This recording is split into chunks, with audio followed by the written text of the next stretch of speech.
Good evening, YouTube. You guys are now watching another segment of the TheCaliEffect. Today, for Meta Monday, we're going to be doing Archlord Kristya, my favorite card of all time. People have been wondering, why haven't I done a Meta Monday at this? But I think it's the perfect time since it is at 3. Archlord Kristya is a level 8 light fairy monster with 2800 attack, 2300 defense that debuted in Stardust Overdrive. Its effect reads, if you have exactly 4 fairy type monsters in your graveyard, you can special summon this card from your hand. When you do, target one fairy monster in your graveyard, add that target to your hand. Neither player can special summon monsters. If this card is face up on the field, would be sent from the field to the graveyard. It returns to the top of the deck instead. Now that's a lot of effect.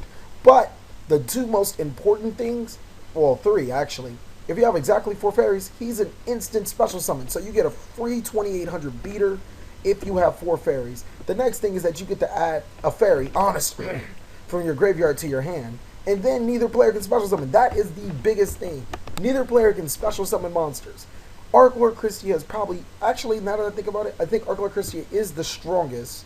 I think Vanity's, that other Vanity's card is 2800 too. But it doesn't have a cool special summoning condition like Archlord Kristya.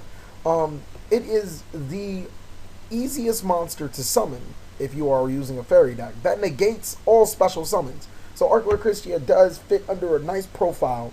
Being able to boost fairy decks. He also has 2800 attack, so there's not a lot of monsters that can be normal summoned that can get over Archlord Kristya. Another couple of things is a couple of rulings that are pretty wacky. If Macrocosmos or D-Fissure is on the board, Archlord Kristya would still be returned to the top of the deck. Also, if Archlord Kristya is face down, it wouldn't be returned to the top of the deck. If Skill Drain is on the field, Archlord Kristya wouldn't be returned to the top of the deck. Just a couple of rulings I thought I should point out that makes Archlord Kristya a little wacky. Because you would think if DeFi was on the field, it would just get removed from play. Same thing as Macro. But since it's almost like an effect, as if it activates, well, it doesn't really activate. The effect of Archlord Kristya starts on the field and not in the graveyard. It says if it would be sent to the graveyard, it will go to the top of the deck instead. Since it's not exactly going to the graveyard, it's not being banished by Macro or DeFi. Since Skill Drain is face up, it negates that effect, which means it goes to the graveyard. I guess you can think of it like that. Same thing as if it were face down. A couple of trivia for Archlord Kristya.